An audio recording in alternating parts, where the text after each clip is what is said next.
ammaankiisa waxaa ku baxo dhaqaalo aan caadi ahayn waxaana loo ilaaliyaa sida Kim Jong Un kii Kuuriyada Waqooyi musharax madaxweynaha galmudug ee sanadkan ugu cadcad ayaa saameyntiisa durba laga dareemaya geyga Soomaalida musharaxan cagaha waaweyn ee marla araga ah ayaa ku soo bandhigay degmada Guriceel ee ka tirsan gobolka Galgaduud ee bartamaha Soomaaliya dowladtus nuuciisa oo kale aan horay loo arag musharax Macalin Marduuf Murqa Dhuubane ayaa maanta saxaafadda u soo bandhigay waxqabadkiisa ka dahoobiyo ayuu macaaneynaya sidoo kale qof kasta oo reer galmudug ahna tubo cabitaan qudaar ah ayuu guriga u gelinayaa mashmash sambuus malmalaado ayuu siinaya qoys waliba oo reer galmudug ah bisha kowdeeda shacabka galmudug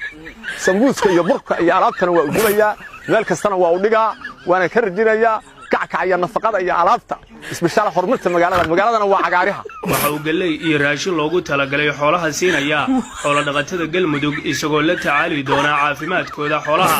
bali waliba waxa uu indhaha u fiiqaya odayaasha iyo habruhu indhuhu ka daciifeen sidoo kale mushaar joogta ayuu siinaya